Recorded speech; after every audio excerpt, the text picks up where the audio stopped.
sunny out, or sunny what? It's sunny in. In's a sunny in, which is a weird thing to say, which is why I didn't say it. And it is very sunny.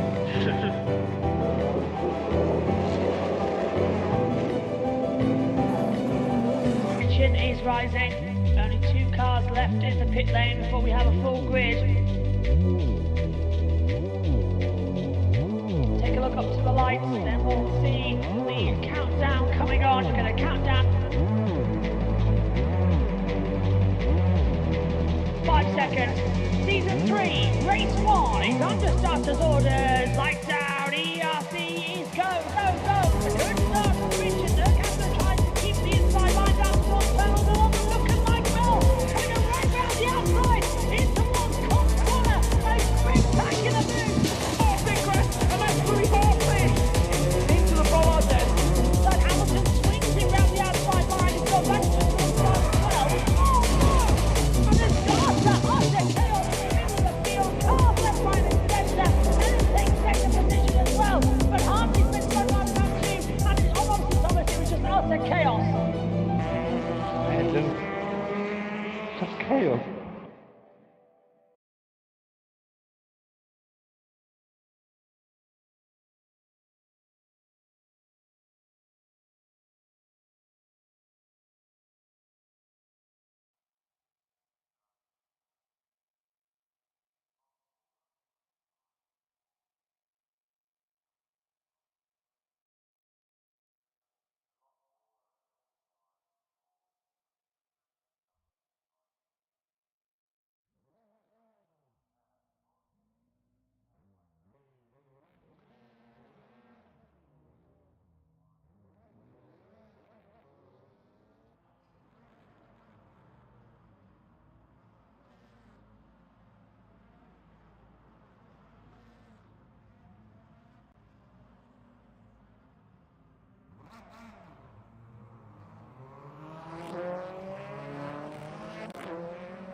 national circuit, the slightly shorter layout that cuts out the new section, of course, going into, well, I say new, it's 10 years old, of course, going down the Wellington Straight and into Brooklands, Luffield, and Copse.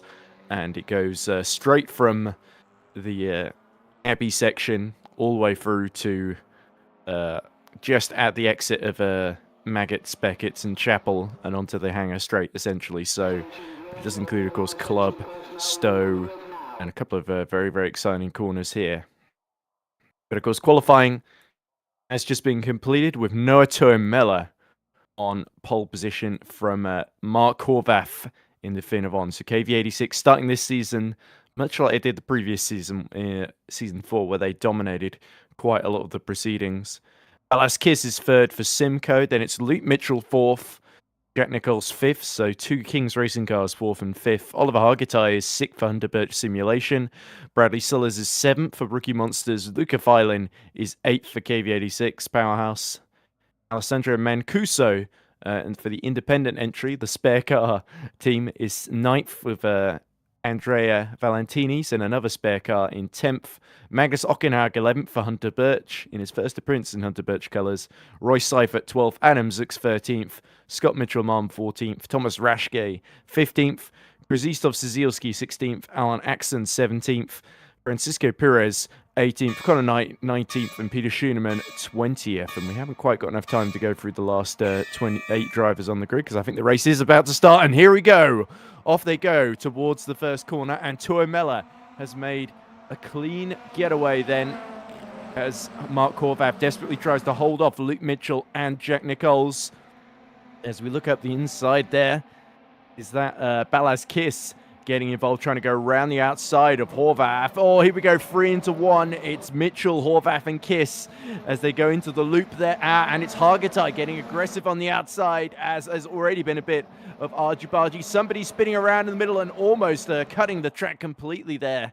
But there we go, Tuomela still has a dominant lead then, but it's Jack Nichols who's avoided the chaos to get up to second. Oliver Hargitay now runs third. Horvath is down to fourth. Then it's Filin, Kiss, Sellers, Ockenhaug, Mancuso, and Luke Mitchell. So very, very hectic start. Pascal, who I forgot to introduce, joining me alongside in the commentary box and doing the broadcast direction, as Hargitay now is under attack from Horvath, just defending as he tries to stick with Jack Nichols. And there's Ballas Kiss under attack. Oh, getting a big tap from Magnus Ockenhaug there. So Ockenhaug taking no prisoners today, spinning around the sim code. Oh, it's 3 into 1, and Magnus Ockenhaug is in the wall. That was absolutely disastrous there, and it looks like Kiss and Sellers getting mixed up in that one.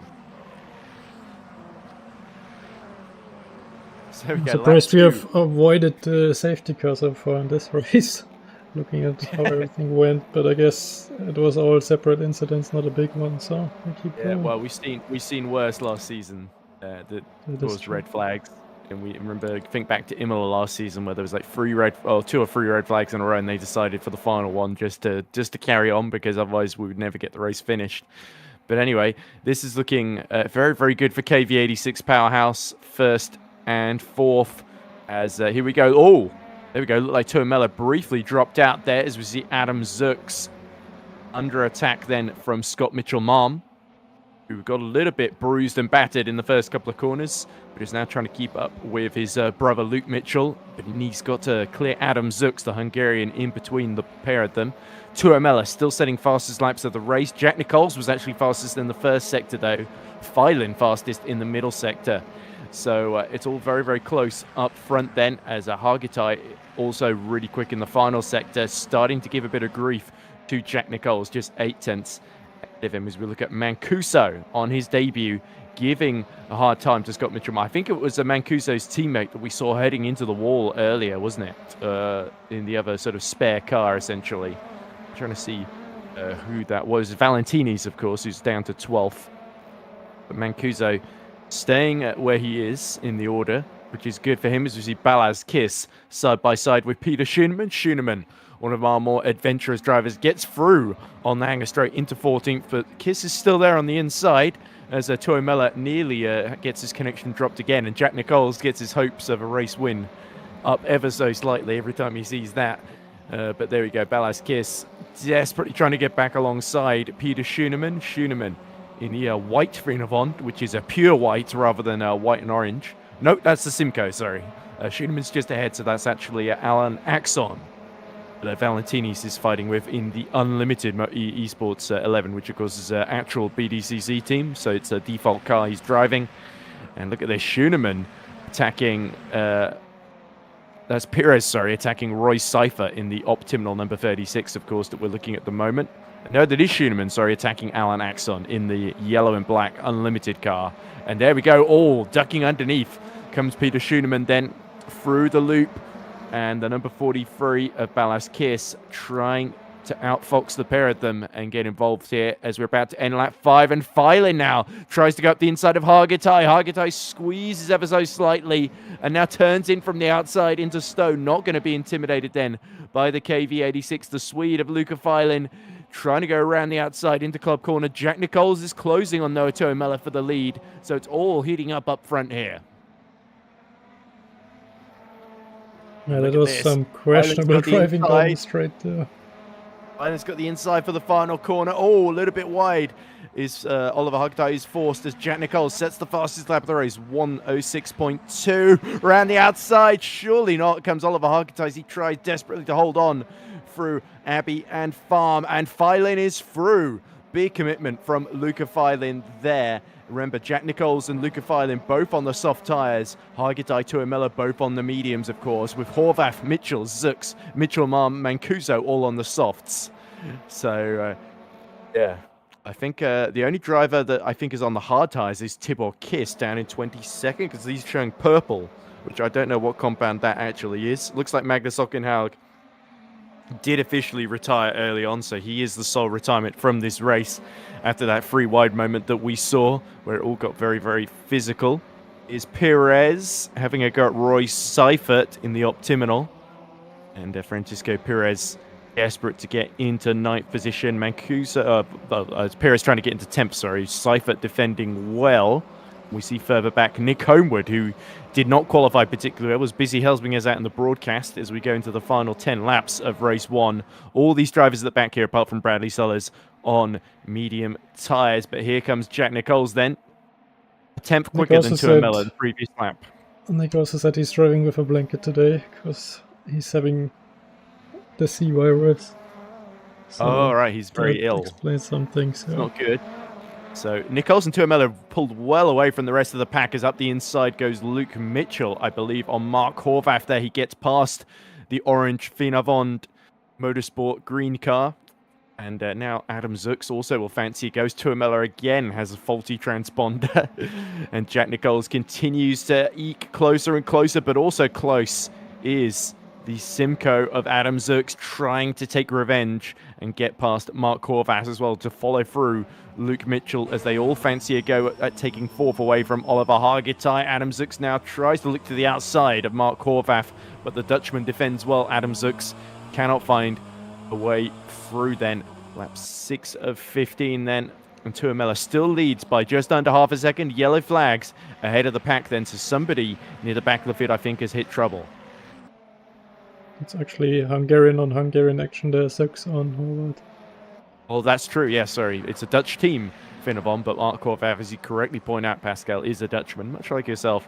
As we see Ballas Kiss, oh, just holding on to that 19th position from Nick Homewood, but Homewood is looking up the inside, is he? No, that's, we're looking at Thomas Raschke actually taking 17th away from Connor Knight in the XRL. And it's Nick Homewood that's behind all 3 of these drivers as there comes the Simcoe of Ballas Kiss. But look up ahead. Oh, somebody going straight off into the wall. Very unusual crash there in the background as they bounce back onto track. And somebody is completely out of control there. Is that one the white Finavon? No, it's the Simcoe of Ballas Kiss there. What on earth happened there? That looked to me like the screen must have shut off or something. He was flashing his lights once he got back under control. And Jack Nichols now very close to the back of Tuomela. Pascal, did you have something you wanted to say and I interrupted you there? No, I did not. Just very busy with getting everything into picture. There's a lot going on the this field. final sector for Luke Mitchell then, but look at this. All eyes glued to the screen, as Jack Nichols used to say, but it's Jack Nichols we're glued to in this instance as he's right on the back of Noah Tuomela, cutting across quite a lot of curb there to try and challenge the Finnish driver then. Jack Nicholls desperate to start the season with a home victory, of course. He has won once or twice, I think twice. He's won twice before in EERC British Touring Cars. Don't ask me to remember. I think it was a couple of seasons ago, and then he won last season. Now, there we go. The connection briefly drops to Tuomela before he reappears there. But I hope that's not just an issue on your end, Pascal. I hope that is just an issue on your end, Pascal, and not an issue yeah, on but Tuomela. I don't think it is. If it's that constant test with him, I think it's dear. on Tuomela's end. Yeah, there's been a constant yellow in the first sector, and I wonder if maybe that's something to do with Chris Tompkins in the safety car stationary in the pit lane, maybe. That could Maybe very that's well the be, candidate in the first sector. But there we go. Looking even more closer now is Jack Nicholls, but Tuomela has kept it very, very calm. He's shown a lot of maturity compared to last season. Remember, there are a couple of races where Tuomela got needless penalties, got into a couple of clumsy incidents, and it was the same in his Formula Sprint 2 campaign as well. So these two know each other pretty well. They've competed last year, actually, together in Formula Sprint 2, didn't they? Tuomela and Nicholls. As we see, Filin has been closing on the pair of them, actually 2/10 faster than both of them. The previous lap, Nicholls now looks to the outside, but Tuomela holds the middle of the road there, and Jack Nicholls is far too canny to go for that one in the King's car. And he gets a great exit out of Stowe, as you see behind. Hargitay under attack from the other Kings of Luke Mitchell in the battle for fourth. Oliver Hargitay having let Filin through is determined not to lose another position, but he is on those mediums. He's got to hope that the softs start to fade as this one goes along. So it does seem like the yellow in that first sector is in the game, but it looks like they're not enforcing it in the rules. As oh, look how much Tuomela is sliding through that first corner. Remember, he is on the mediums. Jack Nicholls and Luca Filin both on the soft tyres. So Tuomela is not in a brilliant position here. There's a penalty for Roy Seifert. He cut the track one time too many, and that has seen him accrue a penalty then. So just a reminder, as we look at Nicholls getting closer and closer, and we cut back to the middle pack, there's a certain amount of track cuts you're allowed before you get the penalty. I believe, is it 6, Pascal? It depends on the system changed, so every cut could be different amount of points. So okay, well, that's not I think it's 5 though, yeah. Yes, okay, that sounds... I said 6, it is 5, so I was slightly more generous than the game is, I guess. But look at this, Bradley Sellers, and is that one of the black cars there of Nathan Howard, I think, fighting away with Bradley Sellers. Into the pits comes Seifert to serve that penalty. It's a big shame for the Optiminal driver. Jack Nicholls, 5 laps to go, and still he is yet to find a way through on Noah Tuomela. So the window opportunity is closing, and he's got the second KV86 of Filin, the Super Swede, closing in here. So it's all three GPVWC drivers, actually. They're all on the ladder. I think Nicholls and Filin familiar with each other from a couple of FS1 rounds they did together as well. So Filin, of course, drove for KKR, Matthew McKinnon's team. Jack Nicholls driving for the same team, Kings Racing. And look in the background, Hargitay really having to go to the inside. That's down the hanger straight very, very late to defend from Mitchell and Horvath. Horvath looks like he's trying to go around the outside of both of them, but has to tuck to the middle there. Mitchell, goes really, really deep on the outside, flashes his lights as he gets on the brakes and on the power there. It is surprisingly dark, actually, for this first race at Silverstone, despite the sun being out. Track temperature 38 degrees, ambient temperature only 7 degrees, though, Celsius. A good defense so far from Hargitay, and the deeper we get into this race, you would think the advantages are those on the mediums rather than those on the softs around him. But it's a very wide exit for Oliver. The Hungarian has got to hold on here under immense pressure from Luke Mitchell, who's trying to make it a double top 4 for Kings in their home race, but it's also Hunter Birch's home race as well. Wide goes Hargitay into the loop, and that was all Luke Mitchell needed, and Horvath is going to go around the outside as well. There we go, a small mistake with big, big consequences for Oliver Hargitay, and now he will have to keep Adam Zooks and Scott Mitchell-Mann behind on their soft tyres. But look at this, Jack Nicholls much, much closer now as they approach Stowe. Once again, only 3 more laps to go. And Jack Nicholls, will he get desperate here, Pascal? He senses victory is here coming, but Luca Filan is also coming for him as well. Another 10th quicker the previous lap. And up the inside into club corner goes Jack Nicholls, side on side, contact. Oh, so easy to spin out there, and Jack Nicholls just holds on to that one. But that defense from Noah Tuomela ensures that Luca Filan is well and truly upon them now. And this could get very, very interesting now for the final 2 laps. Yeah, he's gonna have to look into his mirrors now as well. Final 3 laps, I should say, because we've got 13, 14, and then 15 the final lap. Just remembered how to count there. Nicholls once more going for the inside, late on the brakes into Village and the loop. There we go. Is this going to be enough for him to take the lead? He's got the inside for the next corner as they rejoin the Grand Prix circuit at the exit of Chapel. And there we go. Jack Nicholls takes the lead at Silverstone. Fantastic move there. And now KV86 have got to decide, will they let Filan through, or will they let Tuomela have another go at slipstreaming his way back through? Filan is going for the outside here. Up the inside comes Noah Tuomela. Oh, and just is avoided by Jack Nicholls there as he sweeps across. He's not going to be intimidated by the young Finn. Oh, it looks like Mitchell Malm is in trouble. Alessandro Mancuso has got through for 8th position. As of course, we still see that yellow in the first sector, which will occasionally block how many laps we got remaining, but we have another 2 laps to go then, and Jack Nicholls surely is going to streak away here because Tuomela is only going to fade as this race goes along. Hargitay still holding on to the back of Horvath in the battle for 5th and 6th. Let's look at this. Up the inside comes Tuomela. Oh, big dive on Jack Nicholls. Nicholls just about hangs on to that one, but it is dicey stuff here, as here comes Luca Filan, the super Swede, gearing up to pass his teammate here on his soft tyres, and there doesn't seem to be any team orders at KV86 Powerhouse, despite Filan being on the better tyres for this first race. The softs still giving peak performance in the closing stages, as Hargitay is holding off Adam Zux in the background by sticking right to the inside. They're trying to get to the end of this one for Hunter Birch on those medium tyres there, but Hargitay will be hoping he gets revenge in race 2. Here we go. Oh, very, very late dive to the inside from Adam Zux, switching back to the outside now as they go into Club Corner and the Vale. Jack Nicholls now, is he about to start what could be a very, very popular win, at least in most quarters, it must be said, as he crosses the line there and goes through the first couple of corners. Tuomela still holds on to second, but he's not really close enough to do another dive here. So it's going to come down either to a mistake or Jack Nicholls doing just enough to hold on. But look at Adam Zux going this way and that now, just pushing Oliver Hargitay along. He has a brief look to the outside there, but Hargitay once more goes back to the middle of the road. A little bit wide through Chapel there as they rejoin onto the hangar straight, and surely Adam Zux has got the run. They bang doors 3, 4 times, 5 times. They're locked right together there as Hargitay tries to hold on. They're going to phase through each other here if they're not careful, and it's Adam Zux that makes it through into 6th position. But we look to the front now. Oh, that's really, really deep on the inside from Oliver Hargitay, but it's not going to be enough. He needs to make sure Mancuso doesn't get through as well. Oh, that's really, really desperate.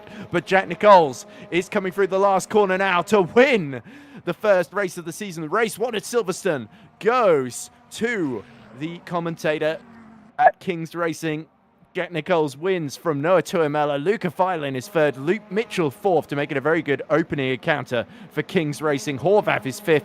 Zux makes it through right at the end on Oliver Hargitay for 6th. Mancuso has to settle for 8th despite going well over the curb. Scott Mitchell-Malm and Andrea Valentini round out the top 10. And here comes Thomas Raschke making a move for 20th right at the death on Joshua Dexter there. So the Optiminal British driver missing out there. Dexter, it looks like it was a good battle there as Thomas Raschke for the Ducking Fast Racing crew ends the first race of the year, of the season, sorry, in the top 20, which is certainly a positive for the young German. Let's see a replay now. I believe this is going to be the start that Pascal is just lining up for us now. Jack Nicholls, by the way, set a purple middle sector on that final lap, 19.5, so brilliant performance then by Jack. As here is the start then. And you see Jack Nicholls starting 5th on the grid. Sees it all kick off in front of him. It's into the loop, essentially. So there's Horvath. He's gotten past Mitchell at this point, hasn't he? Lost his way past Horvath. Oh, no, there's Mitchell being spun out there. And that really compromised his race as he rejoined in the background there. You see somebody else spinning in avoidance. And this is what happened to Luke Mitchell. Yeah, Horvath just tagged him around there. Not intentional there, but there just wasn't quite enough space left on the first lap. And they had the Simcoe, didn't they, of Zux on the outside. There we go. Horvath could I well don't find think himself in a Horvath bit of trouble. could have done much there. Yeah, but that was what let Hargitay through as well on those mediums. Here's Scott Mitchell-Martin. Yeah, Mitchell-Martin went too deep, hit the back of somebody, lost complete control. And is that Valentini that had to just cut across? And then one of the Optiminals was that Dexter just spinning around in the middle of the pack there. Dexter, of course, finishing behind Thomas Raschke in the end. And It was Zasielski, sorry. already And there was a good switching later incident sessions. for Ockenhaug in the Underbirch where they just went 3 into 1 after Ockenhaug hit the back of somebody as well, didn't he? Which was very unfortunate, certainly. Ronzio Pilato says, how to steer, ? I can believe my eyes. Well, I certainly couldn't at some points there. Confirmation then of the final results. Jack Nicholls takes a very, very popular home win to start out his season and takes the lead of the championship for the very first time. So this is a really high point for Jack Nicholls after a tough few years, both on and off the racetrack. But certainly nobody's going to deny him that victory. Very, very hard fought and well earned. Noah Tuomela is second from Luca Filin. Luke Mitchell makes it a good day. So KV86 and Kings really staking their claim early in this championship then, with Jack Nicholls and Luke Mitchell sandwiching Tuomela and Filin. Mark Horvath is 5th for Finnevond. Adam Zuk 6th. Oliver Hargitay fell to 7th. Was not quite able to hold on the mediums. Then Mancuso, Scott Mitchell-Marm, and Andrea Valentini, despite a rough first corner. Valentini finishing the first race of the season in the top 10 then. So Mancuso and Valentini showing that they perhaps are worthy of a full-time seat this season if there is one available. Alan Axon just missed out on the top 10 for Unlimited Esport. Well, for the independent, he's another independent driver, isn't he? Alan Axon, or AA as we call him. Bradley Sellers 12th for the Rookie Monsters in a reduced lineup there. Peter Schumann 13th ahead of his teammate Nick Homewood, who of course went from near the back of the road to 14th. So a tidy drive for Nick. Roy Seifert, despite the drive-through penalty, still gets 15th position. Then out of the points, I believe, or getting very few at the very least, is Francisco Perez, Balaskis, Peter Nurendorf for Pot Racer, Nathan Howard, Krzysztof Zielski in 20th after spinning in the first corner. Thomas Raschke just taking 21st from Joshua Dexter at the final corner of the race. Then it's Tibor Kiss, Sam Newhouse in the Hunter Birch, and Donny Bellafronte, the last finisher for the Giumiravo team. Not finishing the race, sadly, was Connor Knight, who looked very quick in practice for the XRL Honda Civic, and Magnus Ockenhaug, who, of course, crashed into the wall early doors. So, Yeah, exciting first race for sure. Yeah, Pascal, certainly very, very exciting, and a very unexpected winner, it must be said. But as I said, Jack Nicholls, a brilliant performance, and clearly very, very determined. Clearly, he gets on really, really well with that. It's the Honda Civic, isn't it, that the Kings are driving, isn't it? Yeah, and also very, very measured, keeping his head in the race and not doing anything risky. Just a clean victory there. Yes, and I've seen a lot of championships that Jack Nicholls often is doing pretty solidly, and then suddenly something will happen to him. Either there'll be a collision with another driver or a spin on his own that takes him out or damages his car effectively. And it happened in British touring cars as well as GPV FS2 on quite a number of occasions. But yeah, this season he's obviously, it will depend on his availability, of course, whether this is the beginning of a championship challenge or not. But hopefully we do see several strong performances from Jack Nicholls and the Kings racing team as a whole. It must be said, despite being spun around from second in the form of Luke Mitchell, isn't it? Or was it Scott Mitchell-Marm? It was Luke Mitchell that got spun and did still finish. Luke Mitchell, yeah. But he Yeah, might get a penalty for that. Let's see. Yeah, it was a bit of a controversial incident between him and Horvath. So, but certainly, Luke Mitchell argue, since I was the one that got spun around, No, I meant, or was it Mitchell Mom who went deep there? Let's see. Oh, true, yes, because he went deep and hit the back of somebody else Yeah. and then spun around. Yeah, we'll have to see what the stewards say, of course. Wouldn't want to preempt any action there. But there, of course, is Oliver Hargitay. He switched to the softs for this warm-up, which tells me he was saving the softs for race 2. So important that he was able to just about stay in the top 7 there, because he could be a big threat here in this next encounter, as indeed could Noah Tuomela, who is also yet to use his soft tyres. But a lot of our top 15 were on the softs in that first race, so this could be a bit topsy-turvy come the start of race 2, Pascal, if the soft runners can keep it clean, which is never guaranteed, as we saw at the start there. Yeah, well, overall, I guess for 27 cars, the start was clean enough, so let's hope we can keep it up. Yeah, I believe I can.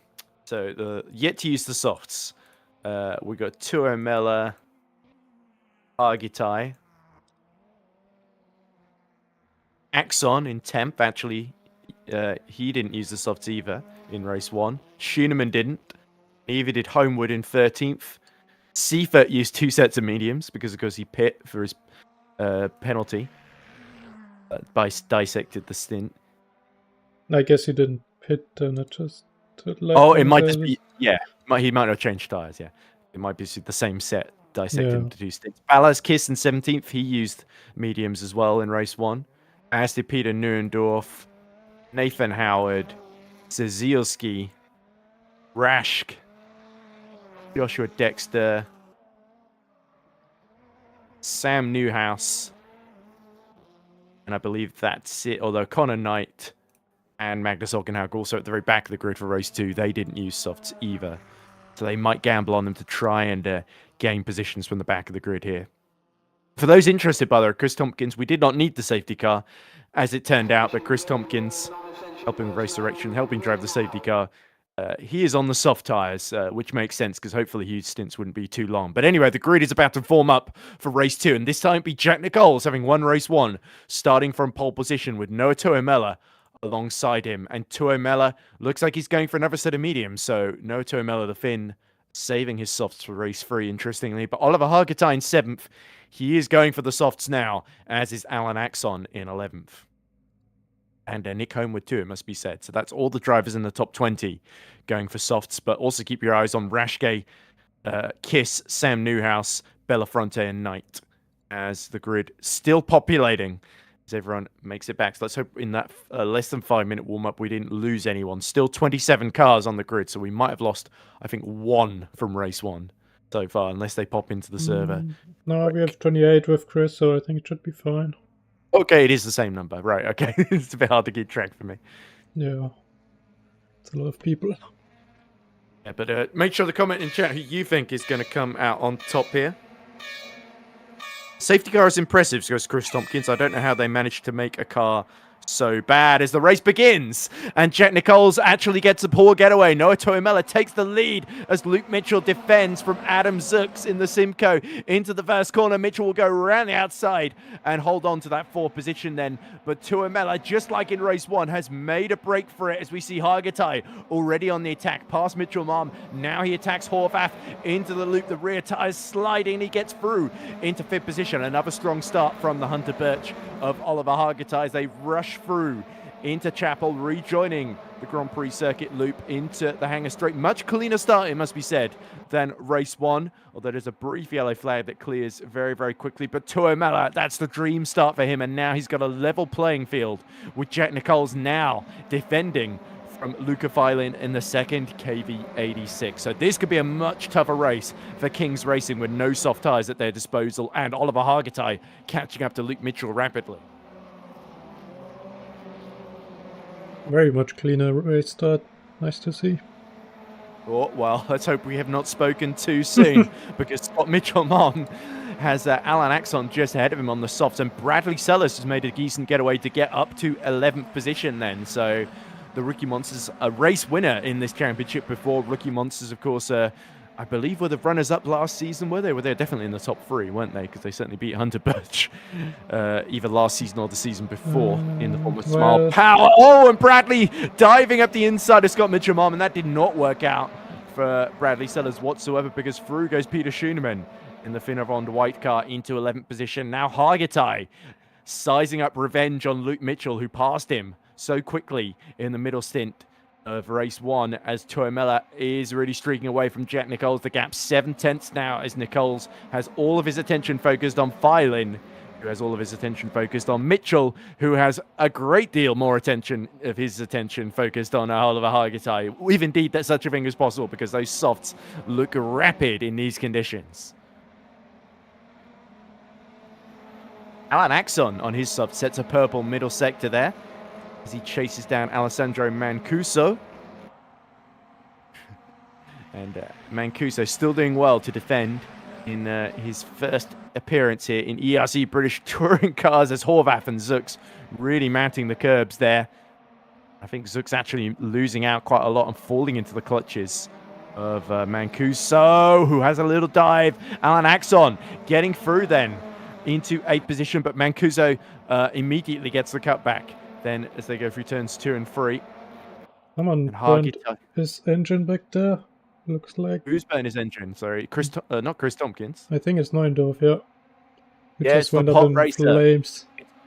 It's all gone to pot for Peter Neuendorf, and that's a big shame. I'll have to see if we can get a replay of that after the race, because I only just saw it in the background, the lick of flames. But nonetheless, that will not bother the front runners one jot with Neuendorf, sadly, after a tough race 1, not getting very far into race 2 whatsoever. Nonetheless, Tuomela has got the gap to over a second now on Jack Nichols, as Homewood swaps positions there with his teammate Francisco Perez and Perez, and I think actually that's Perez getting back through, isn't it? Because Homewood is on the soft, so theoretically at least it should be Nick that's got the advantage here. But we see Ballas Kiss now fighting away with Bradley Sellers and Peter Schoenemann. Oh, and there's Mancuso trying to make a dive back up the inside of Adam Zux, who's really struggled on the medium tyres in these first couple of laps. And that's really opening the door for the likes of Mancuso and Axon. It's interesting. Axon, I'm pretty sure, was the name of one of the characters in Bionicle. It was a big Titan set you could buy that had a big axe, and he was called Axon. And he was one of the few good guys in like one of the edgier years of Bionicle, I think in the mid-2000s, as Mancuso trying to dive up the inside into Stowe. Oh, just about held on to a little mini drift there, but this could allow Adam Zux to hold position into club corner, but round the outside goes Mancuso. Magnificent Mancuso getting through into 7th position. You'd think he's been doing more than just one race. Race number 2, he is taking no prisoners whatsoever, and on the medium tyres too. Very, very impressive from Alessandro Mancuso. Very nice a little drift again from Horvath. Was that Mancuso actually just getting really sideways and giving an opportunity for Adam Zux to go around the outside into the loop, into Village. Oh, somebody going straight on in the background, black car. Didn't quite see who that was. I think it might have been Nathan Howard in the XRL Esports Civic Honda, or Honda Civic, I should say, as Mancuso really under attack. He's got a train of cars that he's trying to hold off, but somehow through Chapel doing magnificently there. He's got 2 at a time going either side of him, so he's got to vociferously stick to the middle of the road here. Here comes Adam Zux, Alan Axon, Scott Mitchell-Mon, Peter Schoenemann, and Ballas Kiss. They all want a piece of Mancuso, but Mancuso doing a magnificent job once again as he sweeps around. He's not bothered by any of the... It's like pack racing, isn't it? Just behind with Axon and Zux going too wide. And Axon's got the inside as off track goes Scott Mitchell-Mar. Very, very physical. Oh! Very, very wide, and that's exactly how we saw Magnus Ockenhaug exit stage right in race 1, wasn't it? Ockenhaug up to 17th, by the way, on his soft tyres, having a very, very solid start from the back of the grid. Mitchell has set a personal best lap as he seeks to try and hold Oliver Hargitay at bay. So Mitchell doing a very, very good job against Hargitai. Whoa, and Seifert's gone, and over he goes, tipping and tumbling and doing a huge breakdance there.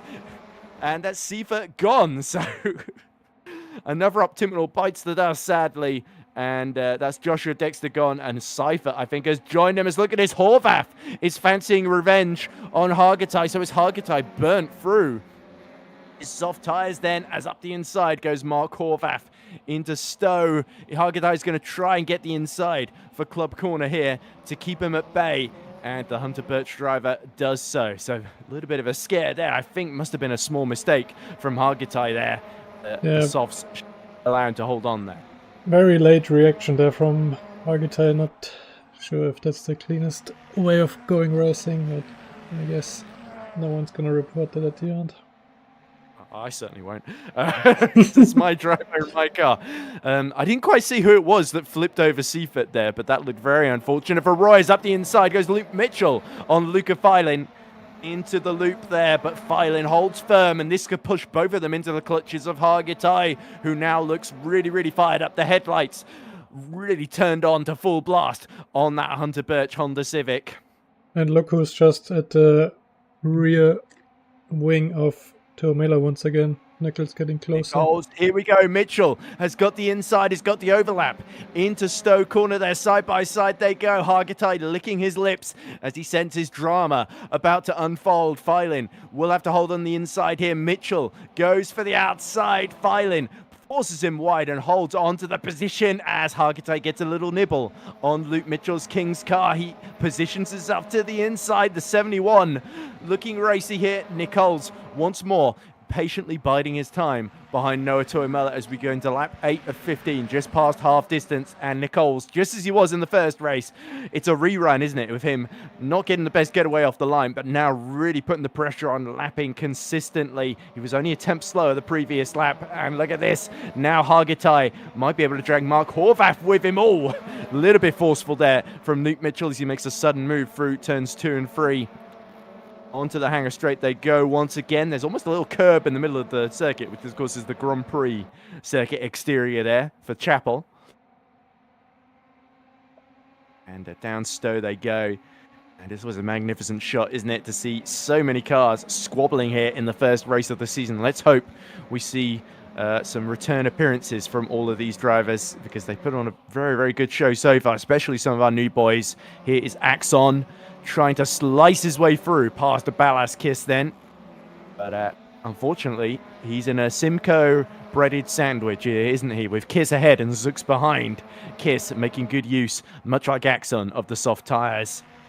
Oliver Hargitai, though, not quite able to take advantage of the Filin Mitchell battle to sneak onto the podium. But rest assured, he will be giving it absolutely everything in that green Hunter Birch as he goes to the outside. Up the inside goes Mitchell. Mitchell goes very, very deep and has to go off track. That will undoubtedly let Hargitai through there. So a bit of a desperate dive from Luke Mitchell. Now he's got Horvath nipping at his heels as it looks like Tuomela's connection is starting to look a little dodgy here. Mancuso, trying to hold on around the outside, but Ballast Kiss has snuck his way through into 7th position on those soft tyres. And look at Horvath having a go as Tuomela disappears and reappears, thankfully, mercifully in time there. So the connection just saving him for the time being. Up the inside goes Mark Horvath into Stowe, and look there at Hargitai now. He fancies a go at Filin round the outside into Club Corner there. So a little bit unfortunate for Luke Mitchell, just asked that a little bit too much of his brakes, and now he's in a really vulnerable position. We go 6 laps to go. Any thoughts, Pascal, on what we're seeing so far? Some fantastic. There's so much going on, but it's nice, very nice racing. Yep, and again, more connection drops for Tuomela. Let's hope it continues to hold. It only has to do so for 5 more laps for the Finnish driver. Here comes Hargitai, wants to take the final spot on the podium away from Lucas Filin. Filin, who is very used to race 2 reverse grids, having to hold position. Axon dives up the inside and gets spun around by Mancuso, and that's so unfortunate for the 2 rookies to tangle. And that was, again, a little bit ambitious from Axon, and Mancuso, I don't think, could have moved out of the way in time there. That was very, very similar to the Horvath Luke Mitchell collision we saw in race 1, wasn't it? Yeah, I don't think he could have done much there. And there is Nick Homewood squabbling away with Magnus Ockenhaug on his set of softs, who's got up to 12th. So a very good race so far for Magnus on his first showing in Hunter Birch colours. You're going to see a lot more of him in Hunter Birch colours in 2025 as he competes for us in our Formula Sprint 2 team. 5 laps to go, and Hargitai giving real grief to Luca Filin, who's very, very good at the rear guard action. Filin has actually done really well to keep up with Nichols, much as he did in race 1 as well, it must be said. And this is limiting the progress of Oliver Hargitai. He would love to challenge Nichols for second, but he's still limited where he can go because he's got that purple and black KV86 blocking the road in front of him as Tuomela once more dips out of existence before reappearing on our end. Ballas Kiss sets the fastest lap of the race in the Simcoe as he tries to get past Luke Mitchell again. Actually, Kiss has started to catch up again, hasn't he, in that battle for 6th position as Hargitai well over the curb as he positions himself hungrily, looking for that 3rd position. Can he sneak the Hunter Birch onto the podium? Up the inside in the background comes Kiss as he seeks to get past Luke Mitchell on those soft tyres. So Kiss, having got past Mancuso, is really showing excellent pace at the present moment, faster than all of the leaders by a good margin as well. As we look back to Scott Mitchell-Marm, who is now sees Magnus Ockenhaug getting past him. Ockenhaug from second last on the grid, having a fantastic showing to be just outside the top 10 now as here comes Kiss round the outside of Luke Mitchell. Will Mitchell go deep on the brakes? No, he won't. And I think Ballas Kiss is going to go all the way around the outside. A fabulous little move there from the Simcoe driver. Kiss is able to squeeze his way into 6th position. Oh, and Nichols takes the lead. Oh, is that just because Tuomela dipped out there? I got a little bit too excited there. I thought that was a natural move, but he's still 8/10ths behind. Is Jack Nichols, and Hargitai very, very close to the back of Filin. And I think Filin's getting a little toe down the hanger straight from the very back of Jack Nichols, and that is stopping Hargitai from diving up the inside of him effectively into Stowe.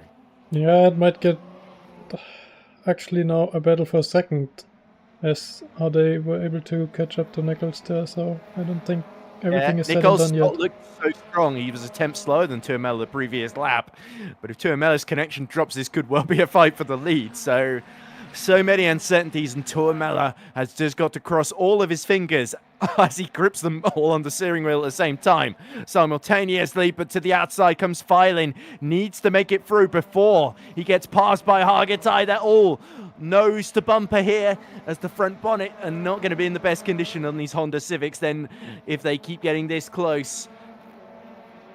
Through onto the hanger straight they go, and look behind. Horvath could get involved in this as well. A fantastic fight in the offing here as Hargitai desperately trying to use the softs to get onto the podium here. Round the outside goes Filin. He's bored of being stuck behind, wants to get a piece of the action. Will this create an opening for Hargitai behind, as he just hopes Nichols will back Filin into him? Now.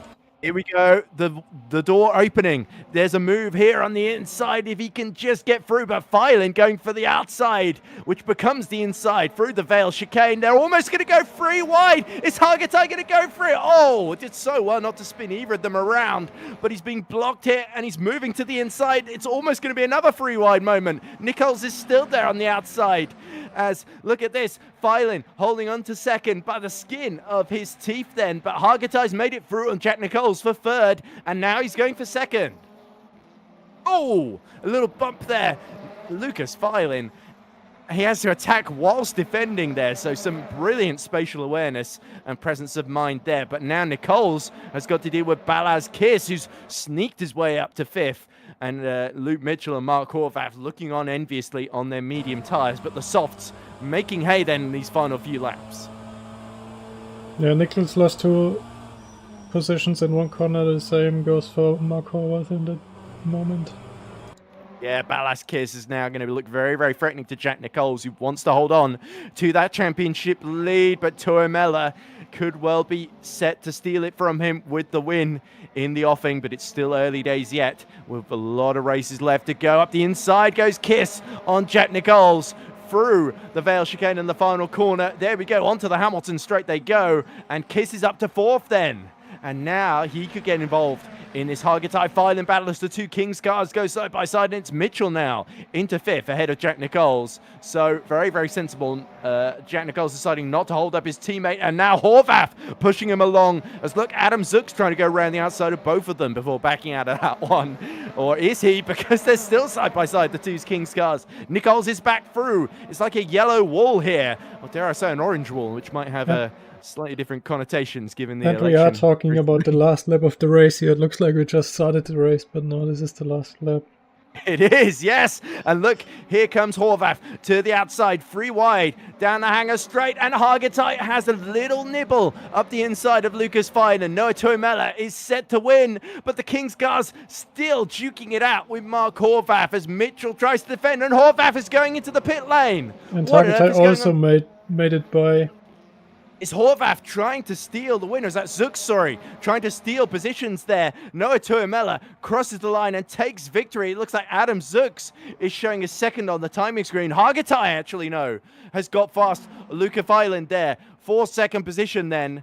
So I think Adam Zooks tried to do the old Michael Schumacher routine and pit at the end of the final lap of the race because it's a shorter pit lane, but that could well see him disqualified. Remember, Alex Lahou tried this last season at Silverstone as well. And it costs a Lahou rule, so that's definitely not going to fly.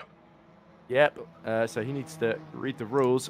Did Filan go into the pits as well? Something happened to Filan at the very end of that one. Because Hargatai got through to second. So very, very good race from Kiss and Hargatai on their soft tyres. But Tuo Mella, really it was the start that enabled him to walk away with that one. Jack Nichols not getting the launch. Neither did Luke Mitchell, really. He had to really get his elbows out to keep that Simcoe of, I believe it was Kiss behind him. Very clean start this time. Indeed it was. Here's Thomas Rashke. He's got the pot racer behind him. Whoa, big moment through Stowe for both of them. And is that Magnus Ockenhauer trying to find a way through around the outside? And there we go. So while fighting with the 42 of Ockenhauer, I think it was, Nurendorf just clearly shifted down. There we go. And did a similar thing happen to Joshua Dexter? Not so much flames, but just smoke. So horrible, horrible few moments for Optiminal Esports. And then this is the Bradley Sellers collision. He was the one that actually spun around into the first corner. I think there was an XRL, wasn't there, that also had a moment of Nathan Howard going into that particular turn 2 section. This is the very hectic moment where Mitchell Mom went off track and they went 3 wide, and this was really really just coming back on track, expecting to have space again and getting hit again. Yeah, that was Schooneman in the middle there. He just had nowhere to go. So a bit unlucky. And is this the moment for Seifert? Was it Schumann that actually spun him around, or was that Homeward? And then he gets collected. I think Seifert lost it on his own actually there. Yeah, and since poor Rashke just sort of arrives late on the scene. Yeah, there looked like a bit of contact there between the two. Then there was more contact. I think that was Rashke just arriving on the scene and sending him into the flip. Yeah, it was definitely one of the three Navons that Seifert collided with, going side by side. Then the flip contact came from the Hunter Birch, I believe, of Ockenhauer, who again was just arriving on the scene. And then I think he also gets tagged by poor Rashke for good measure. Tony Bellafronte did not make it to the end. Or did he in 23rd? I think he did get to the end. This is him just going very, very slowly. And here's Tuo Mella. So Nichols was getting quite close. This is Tuo Mella having his connection drop. So he's the lucky boy to make it to the end of that one, because Oliver Hargatai could well have stolen the win. And there's the Axon Mancuso incident there. You see Alan Axon. I think you can make an argument he does make have enough control to make the corner, and maybe the person from the outside turns in, but let's see after the race. It's difficult to call on that one, and you don't want to judge either of them too harshly, because they're both rookies, of course, and still put in fantastic performances. But nonetheless, here are the final results of race 2. Noah Tuamela taking victory. It's 70 beating 71, because Hargatai takes second position. Adam Zux went into the pits at the end of the race, so he may not hold on to that third position. It may actually be Ballas Kiss that gets third there, because there was the Who rule. You're not allowed to go into the pits to cut the track to gain positions at the end of the race. Luca Filin is probably going to finish in fourth position. We're not quite sure, because Luca Filin was second before those final two corners, so I think he had a big moment, didn't he, Pascal? I didn't quite see what happened. I didn't either. Luke Mitchell, we think, is going to take fifth, with Jack Nichols sixth, Peter Schunemann seventh, Mark Horvath eighth, and Alessandro Mancuso gets another top 9 to his name. Have to wait for everyone to come. Well, Andrea Krzysztof Suzielski is going to round out the top 10 then for Optiminal. So that's great news from the back of the grid to get up to 10th. 9th, sorry, in the overall in the order, but he is going to end up being 10th for the promotion. Andrea Valentini takes 10th from Ockenhaug in 11th. We'll just go with what's on screen at the moment, just so it's less confusing. Bradley Sillers will finish 12th from Ballas Kiss. Sam Newhouse, having gotten a very, very late call up to drive, gets a top 14. So well done to Sammy boy. Peter Nuendorf is 15th. Actually, didn't Peter Nuendorf blow up? I think you're reading from the current standings. I think the standings yeah, sorry, on that's the why I'm screen are confused. right. Okay, right. Okay, let me rephrase. Magnus Ockenhaug, 11th. Scott Mitchell-Malm, 12th. Connor Knight, 13th. Francisco Perez, 14th. Thomas Durashke, 15th. Bradley Sillers, 16th. Nathan Howard, 17th.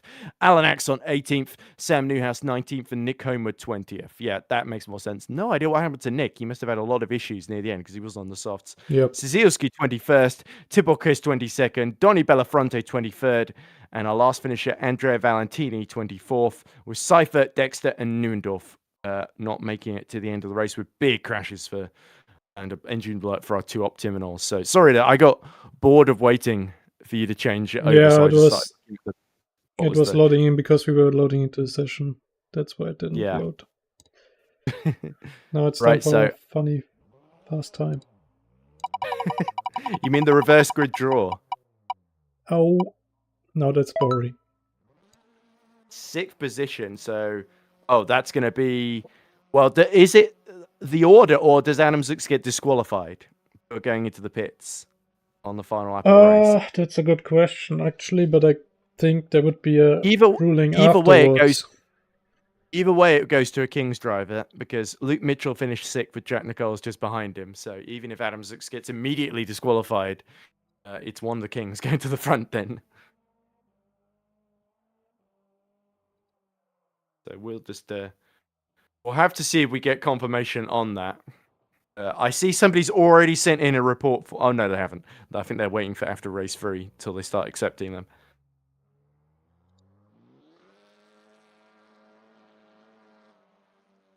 But there we go then. So two different winners so far. Come after the race. So, I guess Zux is starting lower than he would have if he would have not cut the pit lane. So kind of shot himself in the foot. Well, it's arguable that he should be starting from the back for that, or outside the top 10 at the very least. But I don't think we can make live decisions like this. Fair enough. Well, I guess there's a limitation of the stewarding. You don't expect drivers to cheat like that, as over goes Luca Filin. And again, he's doing the Roy Seifert method, isn't he?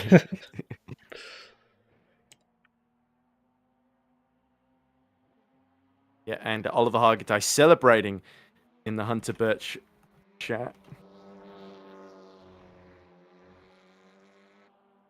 Let me ask Oliver what happened to Luca Filin at the end.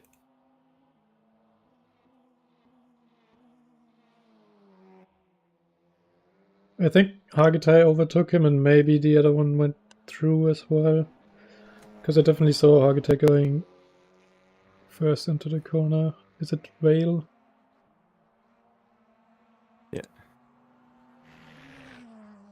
Oh. Oliver Hargitay just says East EO when I ask him.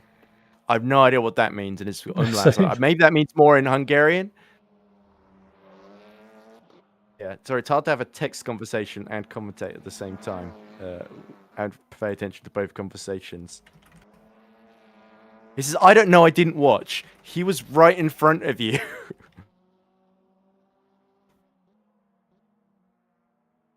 I seen a KV86 in my mirror. Oh, so he did get through. He did get through. You He got did through, get through, yeah. through at Stowe. Yeah, because we were watching the battle just behind, didn't he? I did saw it in the foreground.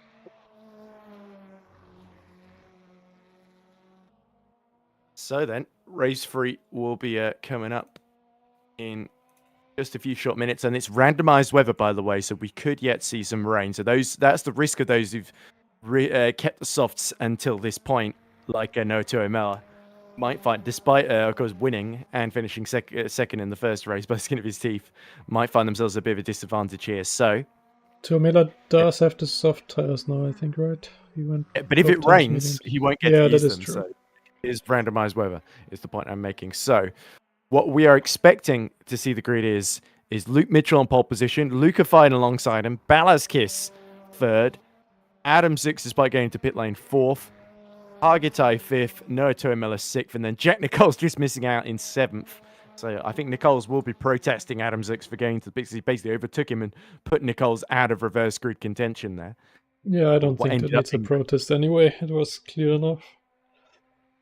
Peter Schumann should start 8th, Mark Horvath 9th, Mancuso 10th, and Magnus Ockenhaug 11th.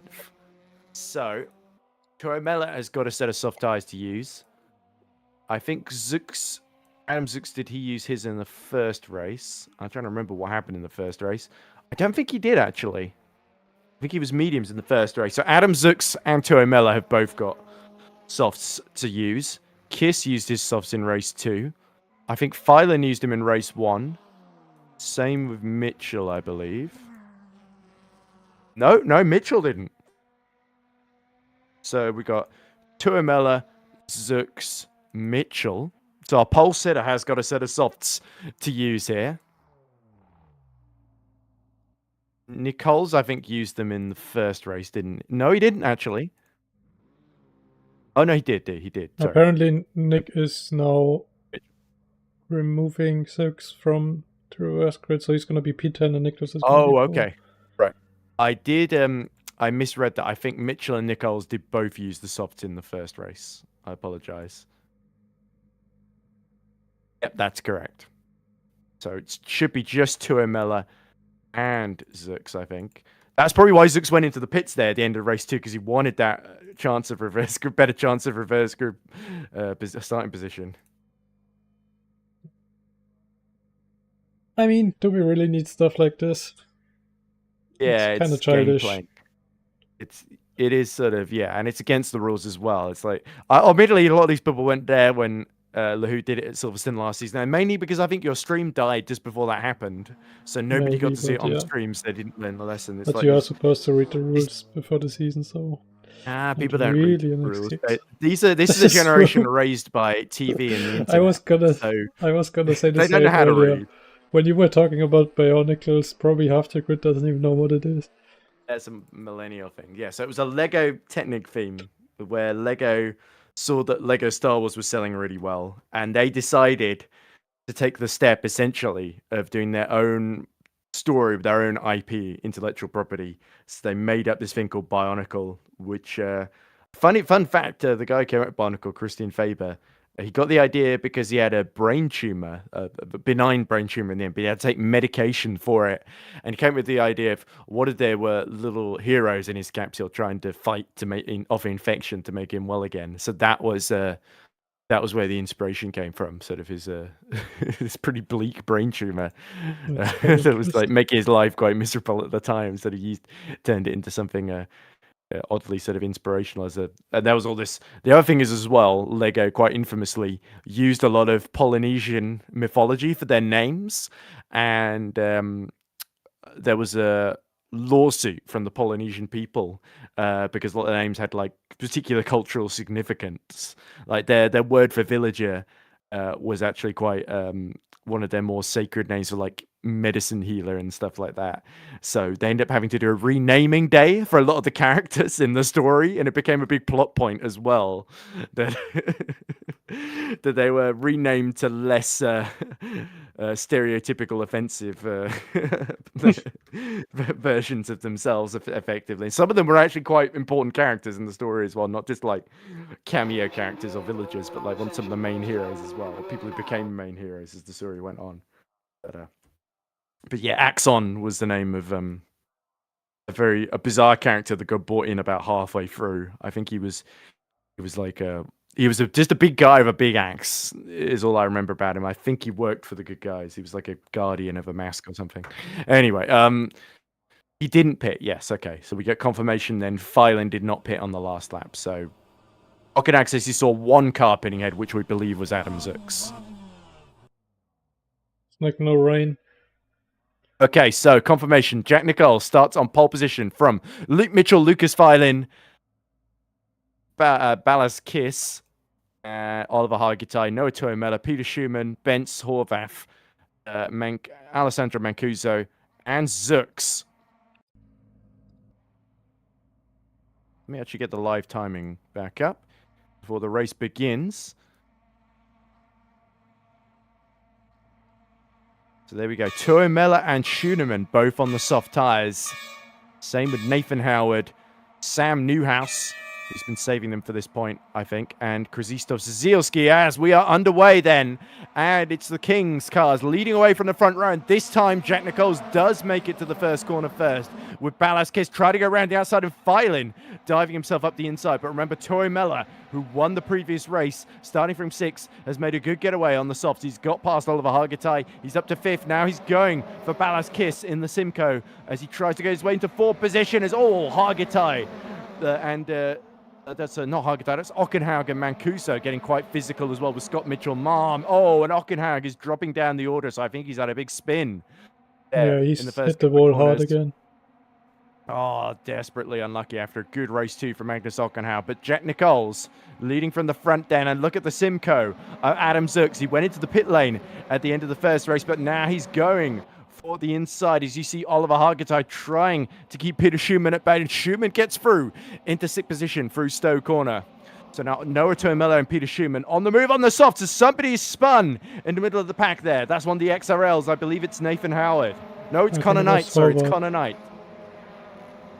And Mancuso passes Francisco Pires for 11th position then. So our final race of the day sees a little bit of drama in the middle of the pack, but the top 4 are unchanged, with Noah Toyomela really challenging now at the back of Ballas Kiss. But Schuneman, briefly gets through because Toyomela's connection is on the fritz once more. And look, by the way, is that Phylan? I think trying to defend. I think Phylan really hit trouble, didn't he? No, he's still in 3rd, sorry. It's Toyomela that's losing connection and losing position to Schuneman and Hargitay. I think they just made contact because of his connection issues. Yeah, there we go. So Schuneman, that won't help his progress too much either, as Kiss is sizing up Luca Phylan. Then up the inside goes Ballas Kiss into Stowe Corner. He got a brilliant run down the hanger straight, but Phylan trying to hang it out around the outside, door to door. Not going to be intimidated by the Simcoe. Kiss just kissing in terms of the contact being made here. But Ballas gets up the inside through the Vale chicane and in to the final spot. The podium round goes Phylan. Oh dear, I think there was a little bit of contact from Schuneman there. Phylan might have started to go around, and I think Schumann just helped him round as Nichols sets the fastest lap of the race. Jack Nichols looking to retake the lead of the championship with Noah Toyomela hitting issues. So this has been a bad race 3 for KV86 Powerhouse so far. I think Phylan just spun himself around over the nose of Schuneman, but one could argue maybe the nose shouldn't have been there to begin with at this point. But yeah, that's probably something to be looked at after the race. Bit of relief for Hargitay because Toyomela's out of the way, and so too is Phylan down to 10th, of course. Just a 10th behind Bradley Sellers. He's actually had a very clean start to the race. And look here, Nick Homewood is making a move up the inside on, is that Thomas Rashke? Rashke holds firm around the outside then as Noah Toyomela continues to suffer connection issues but seems to be just about hanging in there at the present moment. But Rashke resolutely holding on to 15th position. I didn't mention, by the way, how far down the points go. It was top 15, wasn't it, last season? Or was it top 10? I think it was 15, yeah, definitely more than 10. And it's still 15. And anyway, oh, look at this. Adam Zirks having a go at Oliver Hargitay, looking to take advantage, and Noah Tuomela trying to recover and then disappearing and then reappearing. So Noah Tuomela has this sort of unintentional stealth mode, which is not convenient for him. All the other drivers are Schumann up the inside of Kiss as he tries to go for third position now on his soft tyres. Is Schoenemann on soft tyres? Is that possible? He is. Yeah, that explains Noah his Tuomela is as raciness. well. But the problem for Tuomela is he can't take advantage of those softs because of this intermittent connection.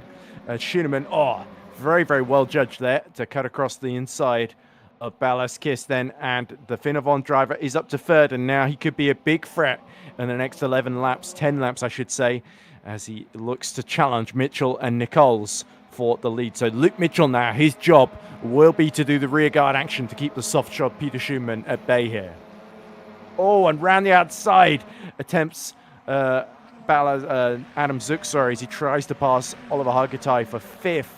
But Hargitay has got the measure of him at the present moment. Bradley Sellers is the fastest lap, down in ninth. Impressive from Bradley, who's not had the best luck so far, and this is 107.4, with a very good middle sector there, actually. The fastest of anybody. Kiss starting to try and keep up with Schoenman. And Zooks cuts across the inside of Hargitay. Hargitay fights for control, just about gets on the power, but unfortunately not just Zooks, but Tuomela getting through on the soft. So Tuomela makes a double move there as his connection has started to stabilize, and it's almost 4 wide. Down the hanger straight then as they approach Stowe. Tuomela, cutting across the inside of, that must be Scott Mitchell. Marm getting involved here, as well as Hargitay shuffled down to 8th position then.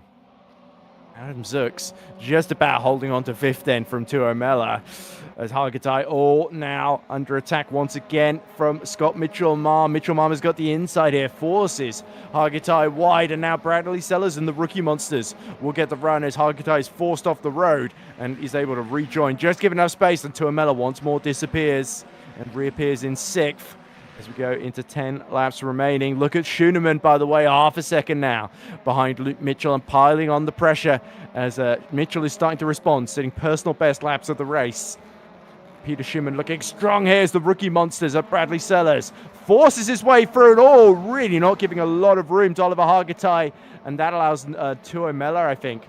Oh no, it's Luca Filin to get up the inside here. So Hargitay being bullied out of the way, and Bradley Sellers cutting across from off track. That's very naughty from Bradley Sellers as he cuts across. Yeah, but I think also Hargitay is racing with boiling blood at the moment. Yeah, he's certainly getting to the inside as soon as possible. Mancuso now fancies a run at Oliver Hargitay's. Nathan Howard in the XRL's got through on his soft tyres here. So when you don't have the soft, suddenly life becomes significantly harder when you're not at the very, very front of the pack. And look at this, add contact between Hargitay and Mancuso. I think Mancuso may have been tapped around there. It was a little bit hard to tell from that angle, but Mancuso was in the gravel and then got collected. Almost looks like he spun on his own there. But certainly Hargitay getting aggressive, pushing Mancuso to the middle of the road there, and this creates an opportunity, for Alan Axon to try and get into 11th position. Him and Mancuso made contact before, so Axon, it's not just the knives out, but the axe out as well, as Peter Schumann dies from a long way back as he did on Kiss there.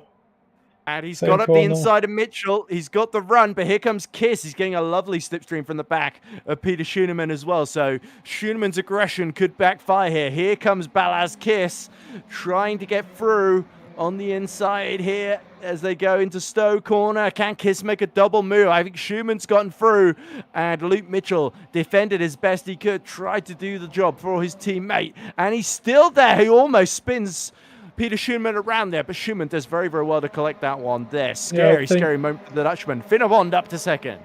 Finnevon left an impression on everyone's door he overtook in this race. So. Yes, Peter Schumann. Yeah.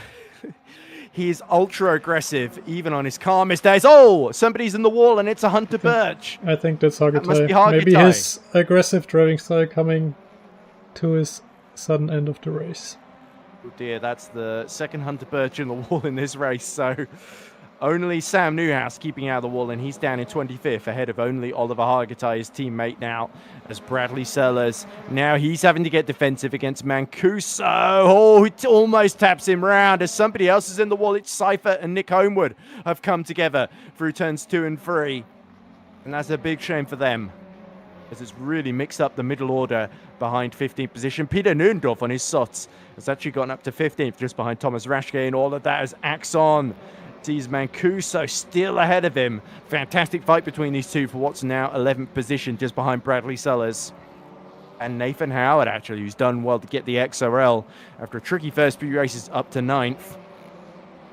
Schumann now 1.7 seconds behind Jack Nichols, and he was 9/10 quicker the previous lap. The gap 0.8 of a second now, and it seems Jack Nichols is going to have to drive the widest King's car you can imagine to keep Peter Schumann from making it 3 different winners in the first 3 races of the season. I mean, I would have said a podium from Schumann would have been the surprise of from Horvath. the race weekend, but a win would be even more surprising. And look at this, Connor Knight fighting away then with Tibor Kiss, and Tibor Kiss gets through up the inside into 70th position, and Mancuso just avoids hitting the back of Knight and Kiss there. Nick Homewood recovering from his own squabble behind his teammate Mark Horvath, sister stablemate, as we see Nathan Howard on his softs, giving a little bit of fight as he tries to keep Luca Filin at bay here, because Howard's got the better tyres, but Filin, we've seen, has had impressive pace all day after being spun around in the early stages, now recovering up to 9th. But it's damage limitation already for KV86 Powerhouse. Tuomela 6th and Filin in 9th. So those are the two that will score points, of course, because those are the only KV86 Powerhouse cars in the race. So there isn't a third one like we have with the Hunter Birches.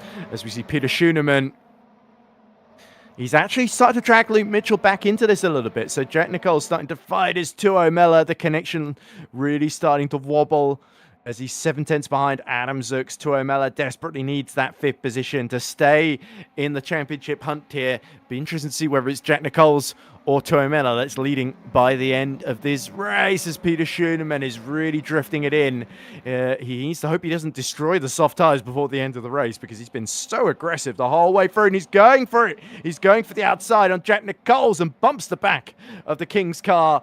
And he's in the middle of a sandwich here. Up the inside goes Luke Mitchell. He's going for the lead. Oh, my goodness me. And Jack Nichols is forced wide. And the King's car's desperately trying to keep Peter Schumann locked in the middle as we go into the final 5 laps of the race. But it's Mitchell that has dramatically snatched the lead of the race, as Jack Nichols has really started to struggle then in the last couple of corners. And here come the Simcoes of Zooks and Kiers. They're going all the way to the outside, and Schumann's going for the lead. And it's 3 wide almost through Village and the loop. And it's almost unbelievable how close it is. And that was never going to work. Oh. Then 3 cars out, it's both Simcoes gone as Peter Schumann takes the lead. And Tuomela also has a penalty now. Yeah, Luke Mitchell going up, but crucially, as you say, Tuomela, though he got up to 3rd, he's got a penalty hanging over him, and that's a 5-second penalty, we believe, for corner cutting, and he may argue that was for trying to avoid the incident in front of him. In the you can't really protest that in-game penalty, I don't think. So Noah Tuomela is going to hand the penalty. Amazingly, Scott Mitchell-Marm has gotten up to 4th. What could be a potential podium here with the penalty applied. Nathan Howard, only 1.6 seconds behind, is looking a net 4th at the moment. It looked like Nichols tried to block Schunemann to get Mitchell through at the last corner, and then it got very messy just a few corners afterwards. Yeah, we'll have to see if we can get an interview with Jack Nichols, if he can provide some insight on what happened there. As all Zooks and Kiss, they've fallen to 7th and 8th, and they've started battling each other now as we look at Tuomela trying to get past Jack Nichols to try and undo that 5-second penalty hanging over him, but his connection still not stable here. Noah Toimella might have to settle for third on the road. Even if he can pass Jack Nichols, Nichols will know about the penalty at this point. Somebody at Kings will get on the radio to inform him. Peter Schoenemann, though, looks like, amazingly, despite being squeezed by both Kings and both Simcoes, it must be said, almost threatening to do the same, Schoenemann has made it through into the lead on those soft tyres. That was an impressive dive and still controlled. Hargitay gets the penalty. I'm amazed he's still in the race, but Oliver Hargitay down in 24th. It's more pain and misery for Oliver, and he was fighting his teammate Sam Newhouse as well. So a pretty unforced penalty there for cutting the track. Now the question is, was every overtake of Schoenemann clean or not? Let's hope for him. I say we leave it to the stewards. For me, it was such a mess that I think Schoenemann didn't do anything too wrong because he was so busy being squeezed that he was basically just trying to survive. I don't even mean the last situation. I mean beforehand when I think he turned out Thailand. Well, the battling's not done yet because Nichols is really having to get defensive against Noah Toimella on the road here. Jack Nichols, he can't keep up with Schoenemann on the soft, so he's really just got to block Noah Toimella and ensure that Toimella falls as far down the order as possible if the cars bunch up. So it's a bit like trying to cause a safety car period here. It might be, with Toimella falling down quite a bit with his penalty, they might be almost even on points after the end of this race with Nichols finishing second once again. It's true, you got to feel for Noah Toimella because if it weren't for his connection dropping, he'd be a little bit further up. He might even be fighting Schoenemann for the lead right now. Up the inside, he looks on Jack Nichols. Nichols, once more, just cuts across. So this is a role reversal of what we've seen, isn't it? In the first two races, it was usually Nichols chasing Toimella. The Hunter has become the Hunter Ed, as Yoda likes to say my name. But look at this, Noah Toimella. Oh, and there is the other KV86 of Filin, I think. Fighting away with Luke. No, that's Bradley Sellers, isn't it? Fighting away with Luke Mitchell up the inside. And Luke Mitchell was the big loser in that contact with the Simcoes, wasn't it? And Bradley Sellers adds insult to injury because I think Luke Mitchell hit the wall quite hard and is driving a very damaged Kings at the moment. Yeah, we're definitely going to have to look at that again after the race. What exactly happened there for 3 cars to be out like that? We certainly have had action, and big controversy in race 3 here. Just thinking of some of the comments in chat that devolved, I think, into memes. Simply saying illegal. I think it was Chris Tompkins saying illegal overtake on Filin. No, it was Kaikira. Oh, not Noah got an illegal overtake on Filin, apparently. So that was what that was about. So there we go. On his teammate, no less. So that's certainly not ideal. As you see Nurendorf, as they start the final lap, trying to get up the inside of Francisco Perez. And Perez under pressure from Nurendorf on the soft tyres. As you see, it suddenly got very sunny for a moment there before the random weather decided to change once more. also didn't take his penalty now, and he's going to do it on the last lap. I don't know. Was it a drive-through? Was it a drive-through? It was a drive-through, and no, it's a drive-through, and he didn't take it, and now it's going to be at the last lap, so I don't know how that's going to be. And Belafonte's got a penalty on the last lap of the race, but he can't serve that, obviously, because it's way too late. So that's going to be converted to a post-race time penalty. I fear it's going to be a big penalty for Toimella too, but look at Filin fighting away with Adam Zux for 6th position. Can Luca Filin get through? He's got the inside. Yes, he can, but Peter Schoenemann has done enough here to make it 3 different teams and 3 different drivers winning in a row as Adam Zux slices back up the inside of Filin into club corner. But around the final corner they come. Filin has got through, actually. And it's Schoenemann that wins his first win of the season for Finavon Motorsport. His first win in, I think, over a year as he destroys the engine. And spectacular fireworks. Down the order goes. I think that might actually... Is that a disqualification and out of the points? Or our KV86 powerhouse driver... Did he? Yeah, it is a disqualification. Why did he not go into the pits? That is interesting. Oh dear. No, Toimella. He's going to rue this. As Donny Belafonte tries to serve the penalty on the final lap, and that is a Michael Schumacher Silverstone 98 move I've ever seen on his Dexter. Yeah, but he didn't have any other choice compared to Toimella. No. Well, I guess so, yes. Nathan Howard actually had a very, very good final lap there. But he inherits fourth. Scott Mitchell-Marm makes it 2 Kings cars on the podium, so damage limitation for Nichols and Mitchell-Marm. But it's Jack Nichols that takes the championship lead. You see a replay of that controversial moment. Kings and the Simcoes all together there. And as you say, so Jack Nichols is sort of on the inside there. And then they've got Mitchell turning in from the outside. So there's a little moment there. Mitchell gets tagged, and then he gets tagged again through no fault of his own. Oh, and a third time from, I think that's Adam Zirks. Kiss, sorry. So that Kiss was a team-on-team action there, as it looks like. Yeah, Jack Nichols might even be in trouble for that one as well. So we can't confirm any of the final results here. I can tell you for sure is that Peter Schumann has almost certainly won that one. Maybe even Nathan Howard could find his way onto the podium for Exile, which would be quite the story. This is, oh, poor Hargitay. Oh, please don't tell me that was Thomas Raschke that spun him around there. No, I don't think so. That looked like one of the it was a default red car. cars. Oh, okay. But yeah, so it was probably then Mancuso? Possibly, yes. It either had to be Mancuso or a Valentinis, wasn't it? And here's Noah. No, it's just a no connection issue. Oh, and Sam Newhouse, having a big moment. And his first appearance, and straight into the wall goes Sam Newhouse. So actually, I misspoke earlier. I said Sam was the only Hunter Birch driver not to hit the wall in that race free. In fact, all 3 of them hit the wall at one point or other. And this is how Magnus Ockenhauer hit the wall. And 3 into 1 didn't go. Magnus was on the inside and then sort of wasn't really given enough space there. But he did get going. Where did Magnus finish in the end? 26th position. So a sorry story for all 3 Hunter Birches. So a sad end to the day. And here's how Horvath got spun around. That was not Mark Horvath's fault at all. Mancuso. Certainly aggressive driving, some good pace from Mancuso, but yeah, he turned in on him there. He wasn't given a whole lot of space on the outside himself. He was so not, that was a little bit. He was off track at that point. And then there was another incident between Perez and Bradley Sellers in front of him. I think Perez tried to make a move on Sellers up the inside, got blocked, and then saw Mancuso just go up the inside of him too. So Mancuso didn't let the incident ruin his excitement there. That's for sure. So here is the provisional results then. I keep saying final results, but I should be saying provisional, shouldn't I? So Peter Schumann wins to make it 3 different teams, 3 different drivers in the first 3 races of the season. So that's a fantastic championship set up in the offing. Jack Nichols finishes second to provisionally take the championship lead at the end of our first event here at Silverstone International. Scott Mitchell-Marm rounds out the podium in the second Kings after a great teamwork between himself and Nichols, despite that very messy moment with the 2 Simcoes. Nathan Howard on the softs does a brilliant job to get up to 4th. Adam Zooks and Ballas Kiss will rue that collision with the Simcoes. They are 5th and 7th, with Lucas Filin in the middle, just missing out on that 5th position at the end.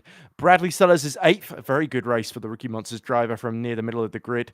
Luke Mitchell, sadly, only able to finish 9th, with Alan Axon rounding out the top 10 for the first time in his career. Alessandro Mancuso, certainly not making too many friends out there, but certainly making an impression. He finishes P11 with Francisco Perez in 12th.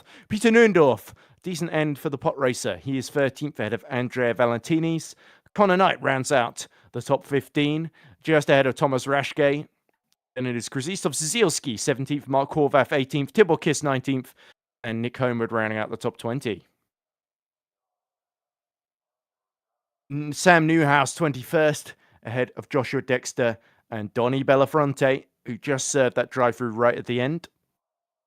Oliver Hargitay did not make it to the end, neither did Roy Seifert. So it's 2 retirements in a row for Roy in spectacular fashion. Magnus Ockenhauer, of course, Chris Tompkins in the safety car, was not competing in the race in the number 1,000 Porsche. And then Noah Tuomela being disqualified from 3rd. Very controversially for not serving that drive-through, for overtaking his own teammate off track. So whether Noah Tuomela will attempt to contest that, we will probably wait and see in about 30 seconds time, because Noah is waiting to be interviewed by us now. So here's the calendar, but let's hear what our race 2 winner Noah Tuomela had to say about that then. So Noah, obviously a very controversial ending to the day for you, but let's start on the positives. Brilliant starts in races 1 and 2. Race 1, You just missed out to Jack Nicholls, but you defended about as well as you could from the softs on the mediums. Race 2, you took full advantage on the to win on the mediums. A brilliant performance there. And then race 3, of course, turning into a little bit of a mess. And sadly, you getting disqualified for not serving the drive-through for overtaking your own teammate off track, as I understand it, Luca Filan, which was a little bit of a mess anyway, because there was that 4-car collision in front of you between the Simcoes and the King. So talk us through those starts in races 1 and 2, because you were brilliant off the line. Nobody saw it coming. Yeah, I'm pretty good on starts, it seems. But yeah, race 2 and 1 were good. Nicholls just had the upper hand with the softs on race 1, so he was able to get by me. And then race 2, yeah, well, I won that. But apparently I had a lot of internet issues, so it made a race for everybody else to race with me. It was apparently a bit more difficult. This interview has been the smoothest it's been all day. You've not dropped out at all. But on track, you were blipping in. You were like a ghost, blipping. Yeah, no, it's interesting because everything else around me seems completely normal. Everything's fine. Like my internet should be okay, but for some reason I'm still. For others, I'm like that, which is And the reason, well, I didn't serve that drive-through as well. I'm praying for my luck because. Lucas Styling was 4 seconds behind me when I got that penalty, so it would have been impossible for me to do any sort of overtakes on him. So Talk I'm like, through what the hell? your thought races then. So you see the Simcoes and the King's cars all squabbling away with Peter Schumann in the middle. They're all fighting away for the lead. No, I got the drive-through before that happened. Oh, okay, right, okay. It was on turn 1. It was on turn 1. I got a slight cut. Or like something which would have normally gone back to green. But no, it just gave me an illegal overtake on Lucas Styling, which is quite interesting. Like I said, he was 4 seconds behind me, so how on earth could I have gotten a drive-through from that? So I'm, playing with my luck here and hoping they revoke that penalty, because I did finish the race fair and square. We'll see. I'm not sure if the stewards necessarily have the power to revoke an in-race penalty. I remember one time that my driver, Mia Rose. I'm amazed you remember that far back, because this was season 2 Bathurst, I think it was. Race 2 there. Mia Rose was in a fight with Louis Hesketh, who was the eventual champion that season, and she got a penalty for cutting the track up too many times. And I think she attempted to protest that, and it failed. So I wish you the best of luck on that front, Noah. But tough ass word, but we'll move on. But certainly, it seems like you've improved a lot. You're the lead driver in KV86, at least in this first outing, isn't it? It was you and Luca were doing a brilliant job there. So obviously, Drivers' Championship, I think Jack Nicholls has come away with the lead no matter what. But in the teams, you're looking very, very good. Yeah, it's because I actually practiced for once. Okay, I think there's a little bit of a FS2 previous that from GPVWC that you're referring to there. But anyway, I think unfortunately you're the only driver that's come to talk to us. So any final thoughts then before we let you go? I've tried to prompt others to come in for an interview. Connor Knight says people are scary. I think he's talking more about on track than in the interview room. I'm not particularly scary. I'm sure you agree, but anyway, you put an absolutely fantastic performance in race 2, especially Noah defending against Jack Nicholls, and race 1 as well to limit the damage on the mediums against the soft runners. And it's a shame that race 3 was such a mess, but I really hope it gets sorted out as soon as possible, and that we at least have certainty on what the final result is, whichever way they decide. But either way, it was unlucky. It was a shame the day ended that way, because you've really shown that you've come a long way from last season, Noah. I wish you the best of luck in the season to come. Although if you could have slid up a little bit more in race 2, so Oliver Hargitay could have beaten you and had a win, that would have helped us as well. But of course. KV86 are the reigning champions, so we can't exactly expect handouts now. But of course, it is the rule. Even number season, Hunter Birch have to win, because they've won all the odd number season. Sorry, we win the odd number season. Season 1, season 3, we won with Mike Bell, and And yeah, so you got to get with the program and start going slower. Is all I'm saying. Well, I can practice less. That's fine with you. Well, if practicing less means getting into more incidents, then maybe don't. I don't know. Do whatever you feel like. I'd drive at Luca Gray had his wheel fail, so we haven't seen the best of Luca certainly so far, or anything at all of Luca this season in the races. So I'm hoping to see him at Zandvoort in a couple of weeks' time. I'm arguing we have yet to see the best of Luca. Like, there's always something. Yes, the snippets of greatness, but often he shoots himself in the foot. I think we do Luca Gray a disservice by talking about him while he is not present. This is very true. But I'm certainly, as one of my drivers, I'm a big fan of Luca. He had some brilliant pole position laps last season and a couple of good wins in race ones. So I really, I can't wait to see Luca get behind the wheel of the 56, because as much as I enjoyed having Sam Newhouse in the car, I'm hoping they can get Luca in the point scoring under Birch before too long. But anyway, no, you joined us as a third commentator for this interview segment because we ran out of things to say to you. Yeah, so thanks for your service.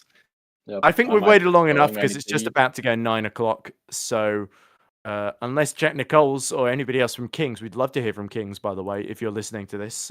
Please send somebody, maybe Luke or Scott Mitchell-Mom, if Jack's not feeling in a talkative mood, which is rare for him, admittedly, because you can take the man out of the commentary box, but you can't take the commentator out of the man, that's for sure. I know that very well from personal experience. But anyway, it was a very, very good performance from Jack Nichols today, and we should definitely praise that, because that's the strongest start to a season we've seen from him, and I really hope that Jack can attend quite a lot of the rest of the season, because we have seen drivers miss the odd race here and there and still come away with the championship. I think Louis Hartley did it. Luc Monnier did it last season, didn't he? KV86 or... I think he did, yeah. So, yeah, it's certainly not the end of the world if you have to miss a few due to work commitments, which is always the issue that the Kings team end up running into.